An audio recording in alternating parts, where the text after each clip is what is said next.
Anger is a good thing. In this video, I'm going to tell you why it's a good thing, and then tell you how to get rid of what causes it. So you're saying to yourself, who in their right mind would say anger is a good thing? Well, that would be me. Just hang in there with me. You will get what I'm saying in a bit. My name is David Fetrow, and I am the spiritual drifter. Anger is an obvious defense. You can see this in the animal world. Now remember this, the attraction is to feel expanded and stronger than you really are. Our resistance of anger makes that anger persist. If we try to ignore it and put on a happy face, we're never going to get rid of it. So what is anger? The dictionary people say anger is a shown response to a perception that you have been threatened. So let's go a little further with that. It invokes an emotional response that triggers the fight or flight response. If you're not familiar with that term, the fight or flight response is a psychological reaction that occurs in response to a perceived harmful event with a threat to survival. Hormones are released, non-essential functions are shut down, and essential functions are heightened. So thousands of years ago, this would have meant that you were out in the woods gathering berries, and along comes a saber-toothed tiger. The threat of death would increase adrenaline in your body to either get away from that threat or stand with a spear and fight. Now today, we still have that same response, but it's like waking up late for work, rushing around to get ready, running out the door and getting stuck behind a 90-year-old man going 30 miles an hour in the passing lane, which then makes you even more late for work. Both situations equate to stress and anger. We present anger when it passes that pain threshold of ideas, feelings, or thoughts that we have collected throughout the years. If we feel threatened and evoke the anger response, it's because we feel powerless. Powerless. That's an important word here. Vulnerability and powerlessness comes when we are unable to do anything about the situation that is presented in front of us. Knowing this is the key to control anger. What we have here is called the level of consciousness. Notice that feeling powerless is the lowest vibration that we can feel. Vibration can be measured. We can do this by using what is called the map of consciousness. The map of consciousness is a reference guide to the spectrum of consciousness, charting the calibrated levels of energy similar to how a thermometer measures level of heat. Now here's the key. The number is not a judgment or a moral statement. It simply indicates the gradient of whatever is being measured. You're like, what? I'm not going to get into how this works. This will be another video. I just want to show you the scale and how to use a piece of it. So stay with me here. On the map of consciousness, each level of consciousness is calibrated on a logarithmic scale of energetic power to the base of 10, ranging from 1 to 1,000, where 1 indicates existence and 1,000 at the top of the map indicates the highest level that has ever graced the planet. It's energy like Jesus, Buddha, and Krishna, many others. The level of shame and powerlessness, 20, is at the bottom. This is close to death. This is the lowest vibration you can be at. For this video, we want to keep the level in mind. The next level is guilt, with a vibration of 30. Above that, we have apathy. Next, grief, fear, desire, and then the level we are talking about today, anger. And if you're curious what all the levels are, you can pause this video and take a gander. So back to everyone's topic, anger. What I'm about to say next is a key to what I'm talking about. Anger allows us to boost that vibration from powerlessness. This is where everything will start to make sense. We use anger to mask the lower vibration of being powerless. Notice I use the word mask. I'll get to that in a minute. Believe it or not, we use anger to pull us out of the powerless thoughts and feelings. Now, most people believe that anger is the lowest vibration. That's not true. These people were raised to believe that anger makes them a bad person and incapable of receiving love. The people that are not allowed to express their anger will end up in the lower vibrations, eventually acting out to release the pressure. So people ask me in my life coaching sessions, what does it mean to be angry with yourself? It means that you are violating your own boundaries that you set up, thoughts, ideas from society that make you believe that anger is taboo and it's a bad thing. Now, I could take you a lot further, but it's a little bit overkill for this video. Anger in itself is not bad. Anger can be used as fuel to build your confidence. Have you ever seen a powerlifter before he's about ready to lift a massive weight? He starts breathing hard and yelling at the weights. He's not becoming angry at the weights. He's using the anger to build adrenaline to pull him out of the state of believing that he cannot lift those weights. He almost puts himself in a trance. He is using the anger to replace the feelings of powerlessness. Anger can be like a fire. It has the ability to keep us warm, or if left unattended, it can burn you and everyone around you. Anger creates a lot of energy. This allows us to believe we have a choice, something that we didn't have before in a powerless state. All right, here comes a bit of science, so bear with me here. Anger arises from the part of your brain called the amygdala, which then activates the hypothalamus, tells our pituitary gland to release these hormones called cortisol, adrenaline, and norepinephrine. These hormones rev up the heart rate and energize our body, getting us ready to fight or run. Different systems become limited, like digestion and vision, along with the prefrontal cortex. This controls reasoning. At this point, all logic flies out the window. All this creates impulsive decisions. The spiritual teacher Eckhart Tolle talks about something called the pain body. Most likely, this is the old emotional pain, or like some call it, baggage. The key to this whole thing is to try to stay as an observer of the angry thoughts. So basically, you kind of step back and watch the angry thoughts appear. It's like you're watching someone else getting angry. So he continues to say that depending on how much presence you already have inside of you, determines if you can stay present in experiencing your anger body. The less presence you have of the anger, the more you become identified with that anger. You believe that you actually are the anger. So once you're there as a witness, changes begin to happen. You get to the point and understand that anger is not you. The anger is the one that is thinking those thoughts. Getting a little out there yet? I understand that you have to have an open mind with this concept, but most of the things I talk about require you to have an open mind. But trust me, this works. So your question is, how do you build that presence? Most people don't have the presence to recognize anger. They will see it after the fact and thoughts of themselves being abnormal or there's something plain wrong with them. But catching it after the fact is actually the first step of having presence. Don't fall into that trap of your ego convincing you that this does not work. Sooner or later, you're going to catch that anger in the middle, and then you'll catch the thoughts before the anger explodes. At this point, the anger may continue to explode, but now you are the observer of the anger. The key is not to suppress the anger, but to understand why you're using it. You are almost at the point of removing the anger from you. Actually, be thankful for the anger because it allows your awareness to grow. You also want to invite this presence in the normal, everyday situations. Different things like walking in nature, driving a car, listening to a group of people. Try to be hyper aware of everything like flowers, sounds, smells, and everything around you.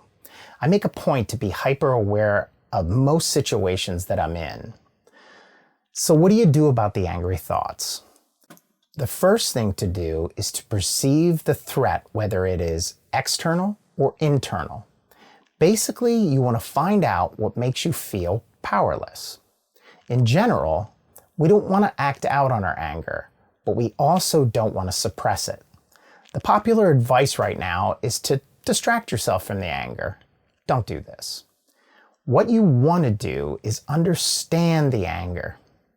What you want to do is understand that the anger is valid and important.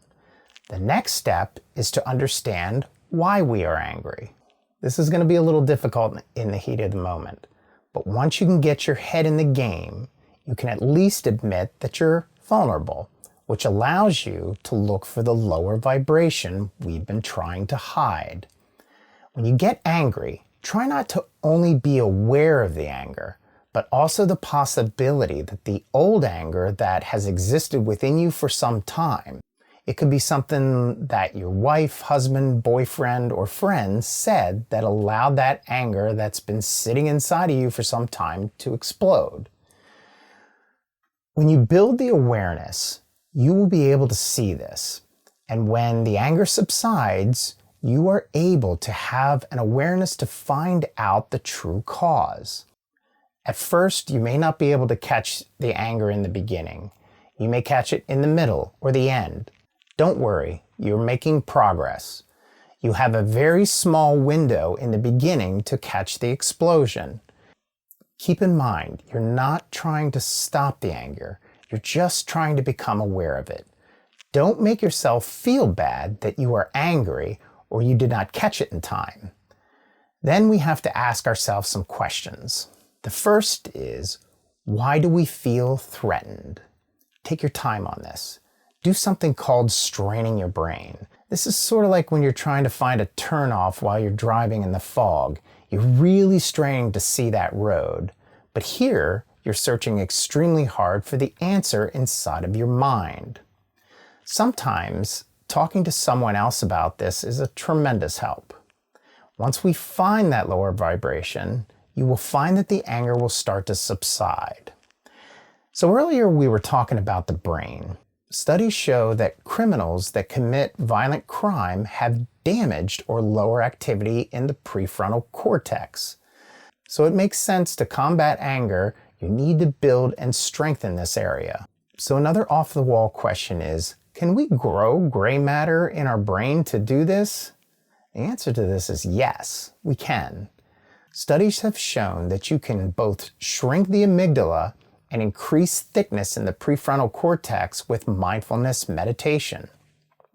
Mindfulness meditation is the practice of purposefully bringing one's attention to the present moment experience without evaluation.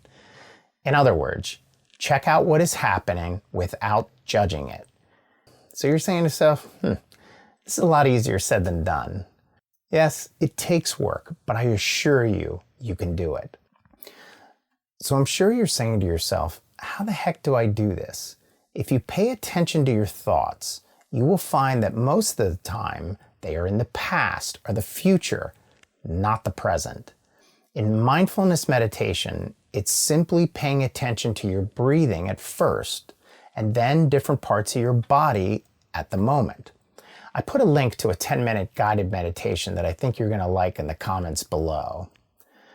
So there's another form of meditation called karuna meditation or compassion-based meditation. Compassion-based meditation is deeply rooted in the Buddhist philosophy. Compassion is defined as a deep, genuine sympathy for those that are suffering, together with a desire to help alleviate this suffering.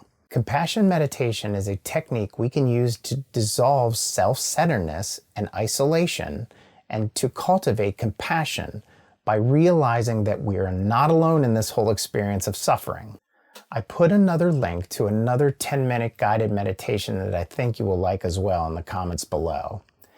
Keep in mind, this is self-compassion. I will say that this is one that's a little hard of a pill to swallow for some people. Some find themselves with negative thoughts creeping into the meditation about themselves. Don't get upset about these. Just kind of let them go by and try not to judge them. It's easy to have compassion with other people, but when it comes to yourself, that's a different ballgame. Compassion-based meditation shows increases in the limbic system, which processes emotions. It's a brain thing again.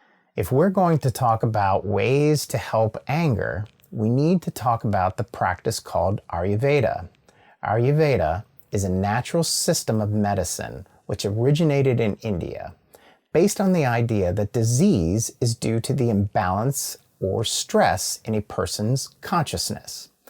Ayurveda encourages certain lifestyle interventions and natural therapies to regain a balance between the body, mind, and spirit.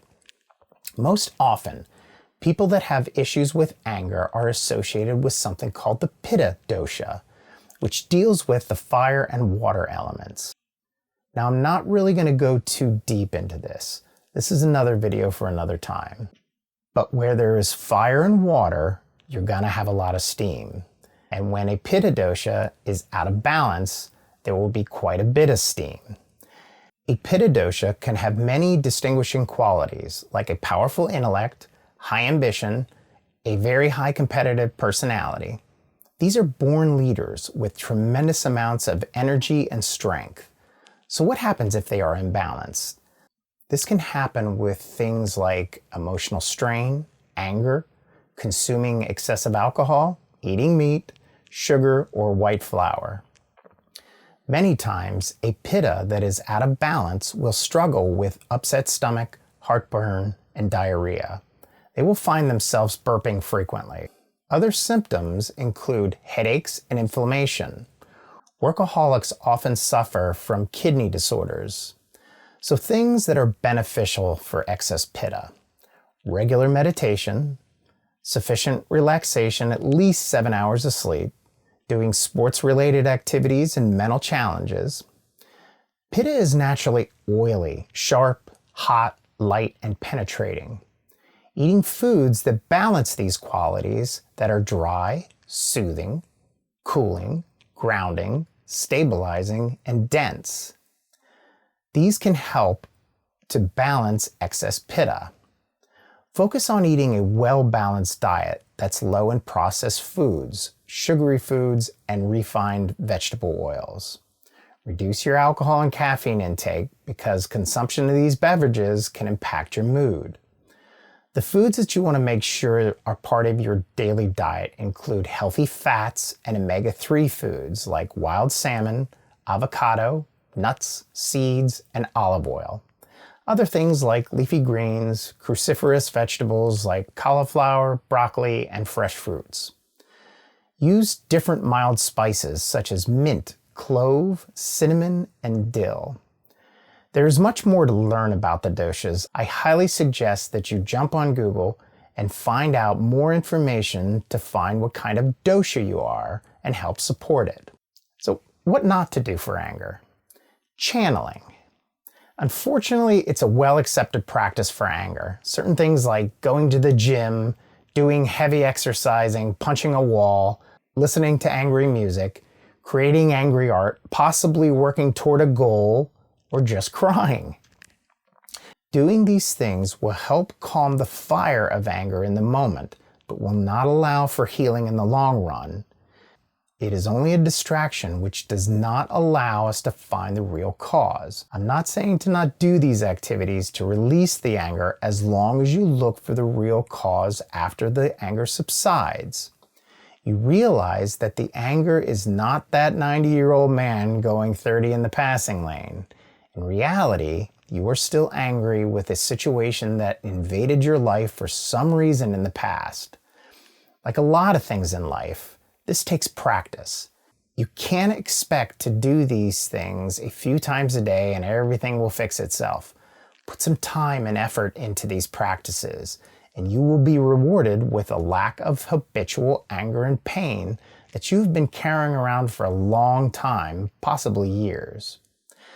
So I want to thank you for watching this video. I sincerely hope it has helped you in a big way. If you like this video, please click the thumbs up and subscribe with the bell to be notified when I put out new videos.